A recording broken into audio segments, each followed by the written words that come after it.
My 7-year-old came home and saw a huge sold sign at the house. My mother told her that she is now homeless and should wait at the gate. She waited for 4 hours in the snow. When I found out, I just said, "Okay." 16 hours later, my parents received a call and started screaming. I didn't know any of that when I turned onto our street. All I knew was that my flight had landed late, my phone was on 2%, and I wanted nothing more than to get home, shower, and crawl into my own bed before my body realized how tired it actually was. I'd been gone for 5 days. Long meetings, polite dinners, the kind of travel where everyone keeps saying great conversation while checking their watch. I slowed as I approached the house, more out of habit than anything else. That's when I saw Ella. She was standing by the gate. Not playing, not pacing. Standing. Still. Like she'd been placed there and forgotten. For half a second, my brain tried to make it normal. Maybe she was waiting for someone. Maybe she'd just stepped outside. Maybe... Then I saw the way her shoulders were hunched, how her arms were locked tight against her sides. I saw the way she didn't move when my car stopped, like she wasn't sure she was allowed to. I got out of the car. "Ella." She turned her head slowly, like it took effort. Her face was pale. Her lips tinged blue in a way that made my stomach drop. Snow clung to the knees of her pants. Her eyelashes were wet, either from melting flakes or crying. It was hard to tell. "Mom?" she said. It wasn't relief. It was a question. I crossed the distance in 3 steps and crouched in front of her, hands already on her arms, checking without thinking. Cold. Too cold. Not just winter cold. Outside too long cold. "Hey," I said, keeping my voice even because she needed even. "Hey, I'm here." She nodded once, like she was confirming data. Then she leaned into me, stiff at first, then all at once. Her body shook, not sobbing, shivering. "How long have you been out here?" I asked. She shrugged. "A while." That answer told me everything. I wrapped my coat around her shoulders, pulled her closer. My eyes flicked past her, to the front yard. That's when I saw it. The sign. Huge. White post. Red letters.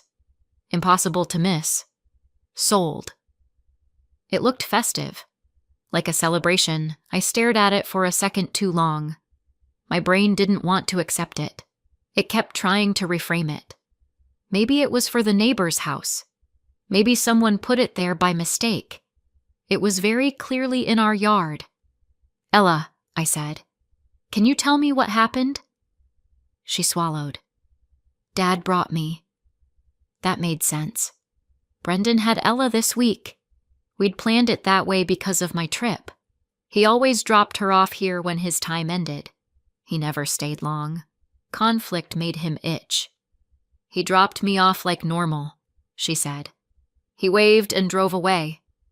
I nodded, like I was taking notes. "And then?" "I knocked," she said. "I knocked a lot." My jaw tightened. Grandma opened the door a little. Not all the way. "What did she say?" Ella looked down at her boots. "She said the house was sold." I waited. "She said I'm homeless," Ella said quietly, "and that I should wait at the gate." Something hot and sharp went through my chest, then settled into a very calm, very dangerous place. "Did she let you inside at all?" Ella shook her head. "She said I don't live here anymore." "And you waited?" She nodded again. "She said it would be better if I waited." I stood up slowly and took Ella's hand, turning us toward the house. The front door wasn't locked. That detail mattered. I didn't know why yet, but it did. I walked inside. The house smelled wrong. Cardboard, tape, cleaning spray, that strange hollow smell rooms get when they're being emptied. Boxes lined the hallway, some sealed, some half-packed. My name was written on one in thick black marker. Ella's on another. I felt something go very still inside me. Mom came out of the kitchen first. She looked composed, annoyed even, like I'd come home early and thrown off her schedule.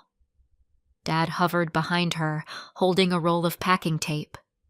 My sister Samantha sat at the dining table, scrolling on her phone, legs crossed, humming under her breath like this was a minor inconvenience.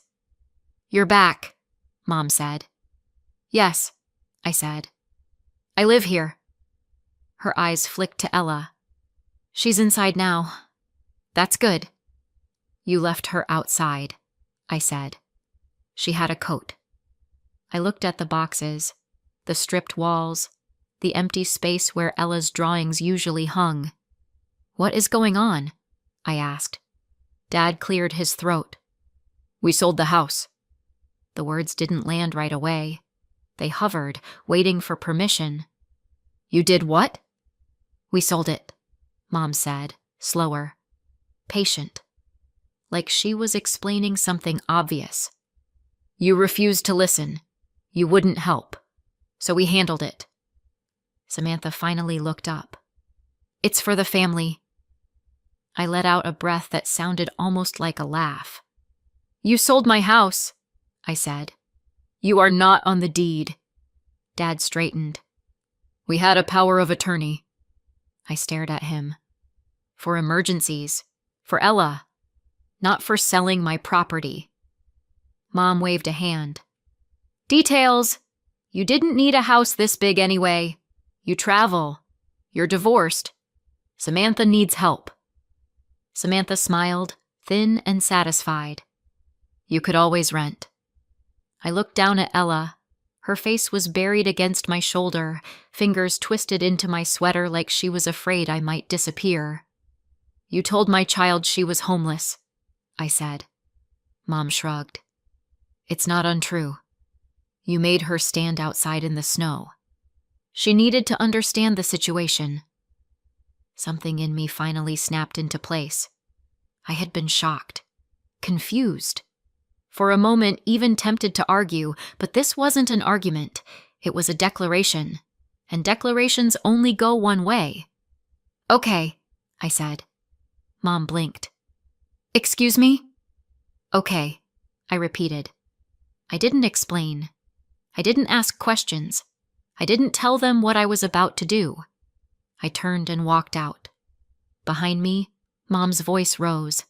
"Sarah, you can't just—" I closed the door. Outside, the cold hit my face like a slap. I kept a firm hand on Ella's shoulder and walked her to the car, buckling her in with hands that were steady now. Steady in the way you get when the decision has already been made. She looked at me, eyes wide. "Are we really homeless?" "No," I said. "We're not." I started the engine. In the rearview mirror, I saw Mom standing in the doorway, arms crossed, absolutely certain she'd won. 16 hours later, my parents received a call and started screaming. I used to think betrayal announced itself. A raised voice, a slammed door, something cinematic. Turns out, it mostly sounds like normal conversation, just repeated long enough that you stop hearing the warning underneath. After we left the house that night, after Ella finally fell asleep somewhere warm with her coat still on because she didn't trust the heat yet, I kept replaying the same question in my head. How did it get this far? The answer was uncomfortable, which is usually how you know it's the right one. It didn't start with a sold sign. It didn't start with snow. It didn't even start with money. It started with me being reasonable. I'm divorced. That's not a dramatic sentence. It's just a fact. Brendan and I figured out a schedule that mostly works. Ella spends time with him, I travel for work sometimes, and on paper everything looks stable. People love saying things like, "At least you're civil," as if that's a prize you win instead of the bare minimum. My job pays well. Not private jet well, but I don't panic at the grocery store well. It also means I travel. Conferences, meetings, the kind of trips where you pretend hotel coffee is fine because complaining won't fix it. About a year ago, my parents called with that tone. You know the one. Not quite desperate, not quite casual. Carefully balanced guilt. They were having a rough patch. Just for a bit. Just needed a place to land. Just one bed. Just until things stabilized. I said yes. I told myself it was temporary. I told myself I could handle it. I told myself that family helped family, and that saying no would make me the villain in a story I didn't want to star in. At first it was fine. Awkward, but fine. They stayed in the guest room. They thanked me. They talked about their plans to move out like they were real plans and not bedtime stories. Then weeks turned into months, and the word temporary quietly packed its bags and left. They started rearranging things. Small stuff at first. Moving dishes. Commenting on my grocery choices. Asking why I did things the hard way. Dad started fixing things I hadn't asked him to touch. Mom started saying, "our house," without catching herself.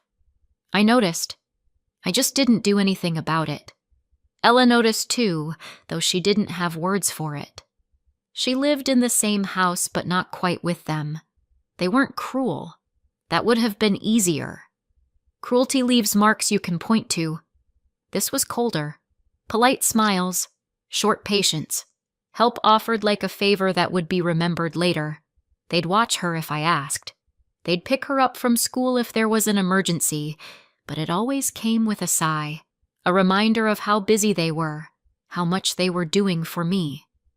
Ella stopped asking them for things on her own. She stopped running to the door when they came home. She learned at 7 that love sometimes has conditions you don't get to negotiate. At the same time, my sister Samantha became the main event. Samantha getting married was treated like a national holiday. Every conversation circled back to it. The venue, the dress, the house she and her fiancé deserved, the life she was finally starting, and the grandchildren, not the one already sitting at the table quietly coloring, the future ones, the hypothetical ones, the ones that counted. Ella would be there, crayons spread out, while Mom talked about how excited she was to finally be a grandmother. I noticed. I still didn't say anything. Then the money talk started. It always began softly, suggestions dressed as concern. You don't really need a house that big, Sarah. You're gone so much. You could always rent. Your sister is just starting out. Eventually, it got less subtle. Refinance. Take out a loan. Sell and downsize. Help your sister. Help the family. I said no. Not loudly. Not dramatically. Just no. I said I wasn't selling my house. I said I wasn't taking on debt so someone else could play homeowner. I said Samantha was an adult and would figure it out like the rest of us had. That was the moment things shifted. The house didn't feel the same after that. Conversations stopped when I walked into the room. Doors closed more often. Samantha stopped pretending to like me. Mom started using words like selfish. Dad talked about sacrifice. They both talked like my stability was a resource they were entitled to redistribute. And still, I stayed calm. Still, I told myself it would pass. Part of that calm came from trust. Or what I thought was trust. Because yes, there was paperwork. When you're a single parent who travels, you make contingency plans. I had given my parents limited power of attorney. Narrow, specific. The kind meant for emergencies, school forms, medical decisions if I was unreachable. Things like that. Not money, not property, not my house. I knew that. I was very clear about that. I didn't imagine they would see it differently. Now, looking back, I can see the arrogance building. The way they talked about handling things. The way they spoke as if authority came from age, not ink on paper. What I can't see yet, what I couldn't see then, was the exact moment they decided the rules didn't apply to them. All I knew, sitting in a hotel room later that night with Ella asleep and my phone buzzing uselessly in my pocket, was that they had done something they believed they were allowed to do, and they had believed it strongly enough to leave a child outside in the snow. That's the part that keeps replaying, not the sold sign, not the boxes, not even the word homeless. The certainty, the way Mom said it like a fact, not a cruelty, like gravity, like weather, like something Ella should have accepted quietly. That certainty is what scared me, because certainty doesn't apologize. Certainty doesn't back down. Certainty doesn't stop until it hits something harder. I didn't know yet what they had signed. I didn't know what they had shown anyone. I didn't know how far they'd gone or how sloppy they'd been. I just knew one thing with absolute clarity. Whatever they thought they'd done, they thought it was final. And people who think they've already won tend to be very loud right before they realize they haven't. We were already at the hotel when my nervous system stopped pretending this was survivable on vibes alone. It was one of those places that tries to look cozy by putting a lamp in the corner and calling it a personality. Beige walls, beige carpet, a framed picture of something that might have been a flower if you squint hard enough. The kind of room where your thoughts echo because there's nothing else to do. Ella was asleep in the bed by the window. She'd kicked one sock off in the night, like her body still believed it was at home and safe enough to be messy. Her coat was folded at the foot of the bed, too neat. Not laundry neat, emergency neat. I sat in the other bed with my shoes still on because I couldn't shake the feeling that if I took them off, I'd lose momentum. And right now, momentum was the only thing holding me upright. My phone buzzed. I didn't check it. Not because I'm mature, because I'm strategic. If I saw my mother's name on the screen, I would do something that would require a lawyer for a completely different reason. I stared at Ella for a minute. Her eyelashes, the faint pink line across her cheek from the pillow, the way she held her hands curled close to her chest like she was keeping warmth in. Then the question I'd been skirting around all evening finally caught me by the collar. How long was she outside? I knew a while.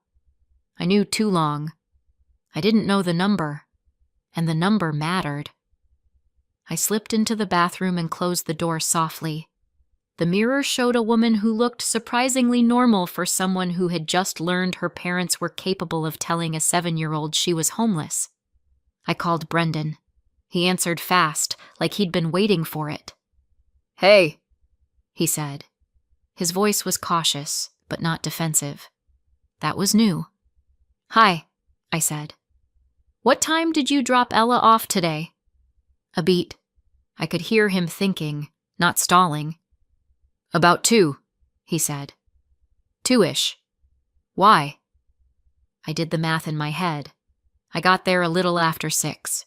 My throat tightened, but my voice didn't change. "Okay," I said. "So she was outside for 4 hours. "What?" His voice jumped. "No, your mom opened the door." "I'm not asking what you saw," I said. "I'm asking what time you dropped her off." He exhaled sharply. "Around 2. I swear." "Okay," I repeated. Silence stretched. Then quieter. "Sarah, I didn't leave her with a stranger. I left her with your mom. She was at the door." "I know," I said. And I did. I wasn't calling to make Brendan the villain. He's a lot of things, avoidant, allergic to conflict, the human version of I don't want to get involved, but he's not psychic. He didn't know my mother would turn a normal handoff into a survival experiment. "I'm not blaming you," I said, because he needed to hear it and because it was true. "I just needed the time." Another exhale. "Okay."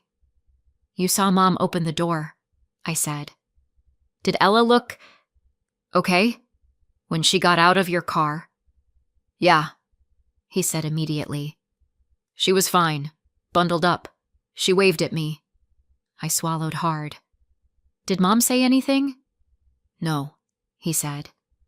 She barely looked at me, which honestly felt like a win. I almost laughed. It came out like air. Same, I said. He hesitated.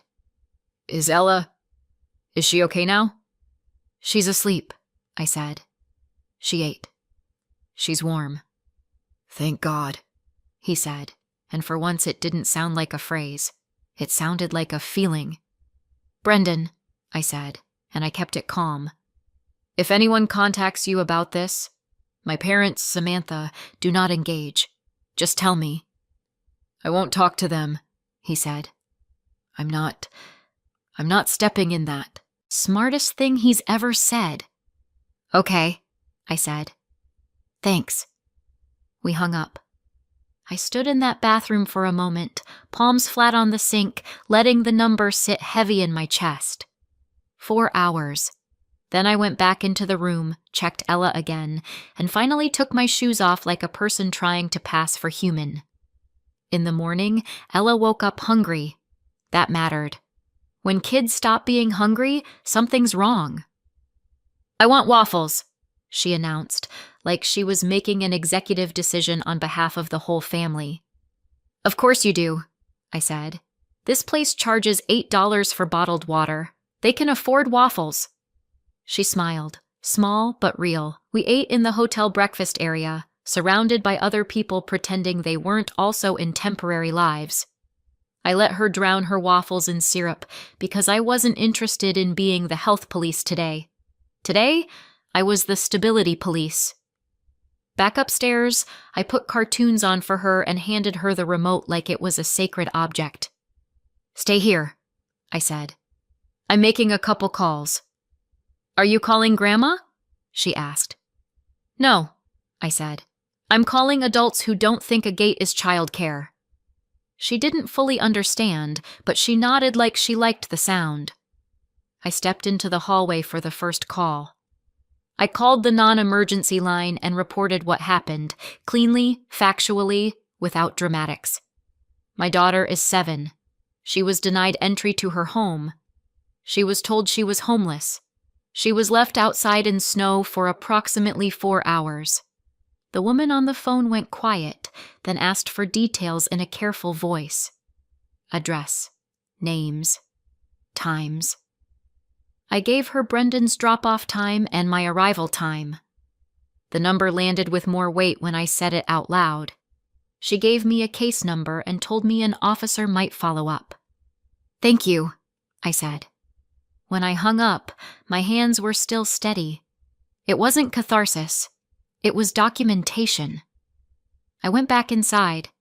Ella was on the bed, watching cartoons like her brain had decided it would rather live in an animated universe where problems get solved in 11 minutes. Did you do the call? She asked. Yep, I said. Grown-up paperwork call. She thought about that. Are we still homeless? No, I said. We're just temporarily paying for a room with a flower painting. She looked at the wall. That's not a flower. That's what makes it art, I said. She giggled once, and I held on to that sound like it was a receipt proving we still existed.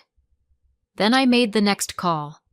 A colleague had sent me a lawyer's name with the kind of message that tells you it's serious. Call him. He moves fast. We did a Zoom consult because speed mattered more than ambiance. He looked like someone who owned multiple suits and had never once smiled by accident. Sarah, he said. Tell me what happened. Short version. I gave him the short version. He didn't gasp, didn't do sympathy face, didn't say, I'm so sorry. He just started sorting facts like they were files. Do you own the house? He asked. Yes, I said. Sole owner. Did you sign anything authorizing a sale? He asked. No. Are your parents on the deed? He asked. No. He nodded once. Then the sale is either not real, not finished, or not lawful. Possibly all three. I told him about the limited power of attorney. He asked, Does it include real estate transactions? No, I said. It was for emergencies and Ella-related stuff, not property. Good, he said. Then we treat anything involving a sale as suspect until proven otherwise. I watched Ella in the background, legs swinging as she ate cereal from a cup like a tiny raccoon. What happens now? I asked. I'm going to identify the transaction, he said. If a sold sign is up, there's a realtor and an escrow or title file. I'll contact them and put them on notice that the owner disputes authorization. That typically triggers an immediate hold. Typically, I repeated. He gave the smallest possible shrug. People get very cautious when the word fraud gets anywhere near their paperwork. Paper has a way of ruining confidence, I said. His mouth twitched. Not quite a smile, but an acknowledgement that I was at least functional. Do not contact your parents about this, he said. Do not threaten. Do not warn. Let them be surprised. Finally, I said. A plan that matches my personality. He told me what he needed from me. Basic proof of identity, ownership info he could pull from public records, and said he'd start immediately. When the call ended, nothing had changed in the room, but something had changed in the air, because now the situation had left the family ecosystem and entered the adult world, where people don't care who your mother is. They care what you can prove. I put my phone down and tried to breathe. I didn't have to wait long. Mid-afternoon, my phone started vibrating. Dad called. Mom called. Samantha called. Over and over. I didn't answer. A voicemail came in from Dad first. His voice sounded strained, too high. Sarah, we just got a call. They said the file is frozen. They're asking questions. This is ridiculous. Frozen. A second voicemail followed, Mom this time, furious in that clipped way she uses when she's trying to sound in control and failing. They're accusing us, she hissed. You need to fix this, immediately. Then a text from Samantha. What did you do? I stared at the screen. I didn't know who had called them yet. I didn't know what exactly had been said, but I knew this. Someone official had just told my parents no, and it had hit them like a car crash. Ella looked over. Mom? Yeah, baby. Are they yelling? I exhaled slowly. They're upset. Why? Because they thought they could do whatever they wanted. Because they thought rules were for other people. Because they thought a 7-year-old was an acceptable casualty. But I didn't say any of that. Because they don't like being told stop, I said instead. Ella nodded once, like that made perfect sense. That night, she fell asleep without her coat folded like a shield at the foot of the bed. I watched her for a minute in the dim hotel light, then turned my phone off completely. I didn't need to hear them scream. I already knew what it meant. They had started the day certain, and they were ending it afraid.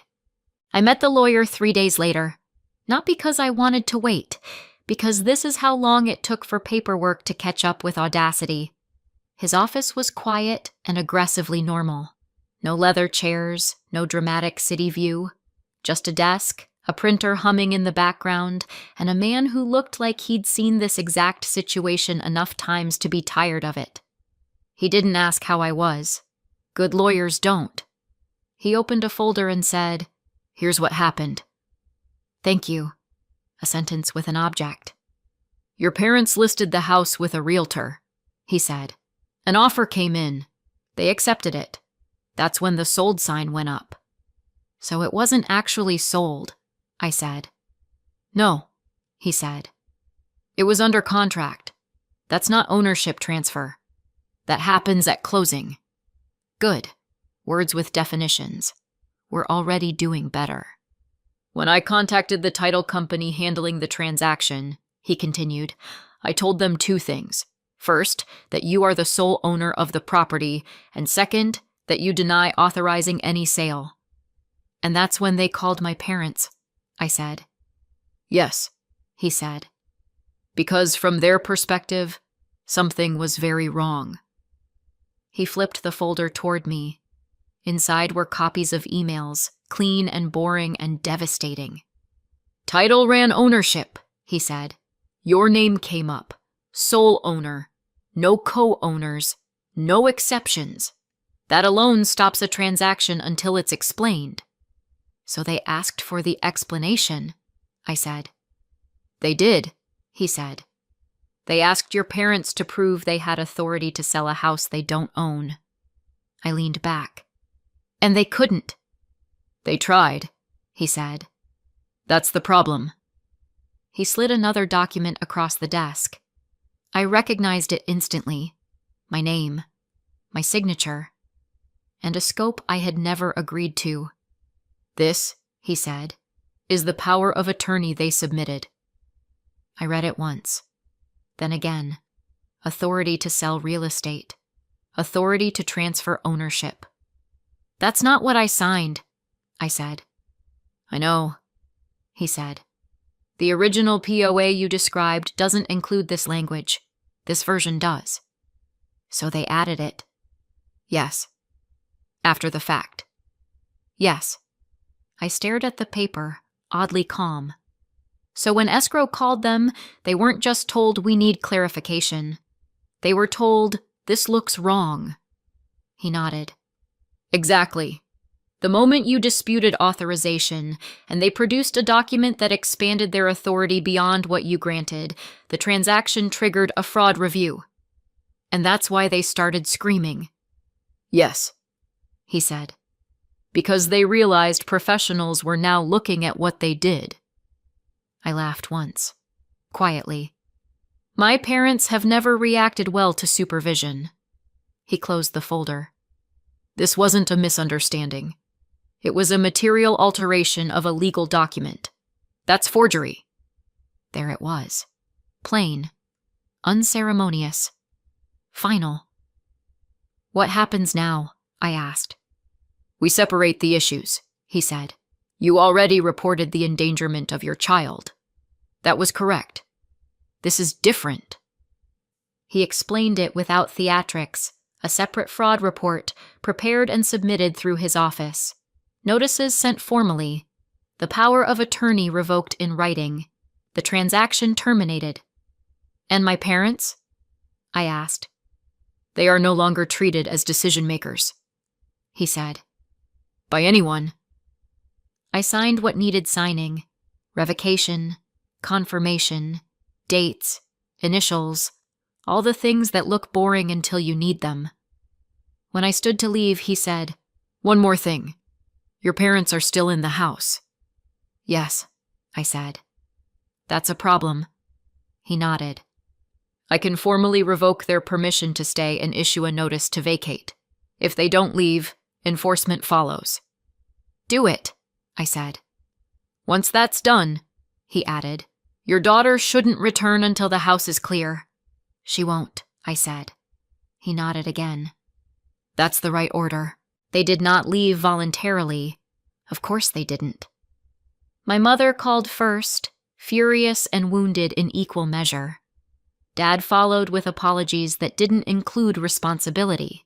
Samantha sent messages that suggested she believed volume could reverse reality. I didn't respond. Blocking people is not immature. It's efficient. The notice to vacate expired. Enforcement was scheduled. I didn't bring Ella.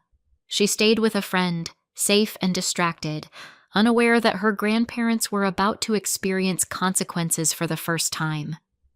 I parked down the street and watched.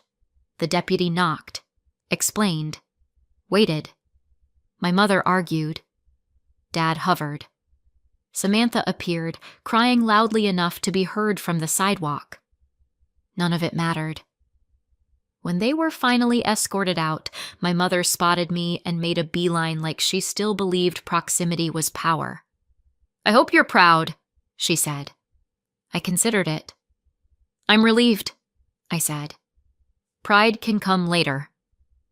The deputy closed the door behind them and handed me the keys. It's secured, he said. I nodded. Thank you. I brought Ella home that evening.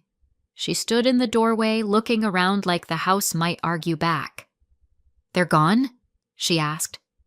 "Yes," I said. "They're gone." She took off her shoes and placed them by the door, slowly, carefully, like she was reclaiming something. That night, she slept through without waking once. I stood in the hallway and listened to the house settle. There were still reports in motion, still fallout coming, still people somewhere who thought this had happened to them, but the house was quiet, and my child was safe. If they ever try again, I won't explain. I'll just let the paperwork do what it does best. Say no! 6 months later, the paperwork finished what I started. My parents were charged with forgery and child endangerment. Probation, heavy fines, mandatory classes they still swear were unnecessary. I'm sure the judge appreciated their feedback. We don't speak anymore. No calls, no updates, no family meetings. Silence turned out to be very efficient. Ella is thriving, sleeping through the night, laughing easily, calling our house home without hesitation. As for me, I sleep just fine. So tell me, did I go too far or not far enough? Let me know in the comments and subscribe for more.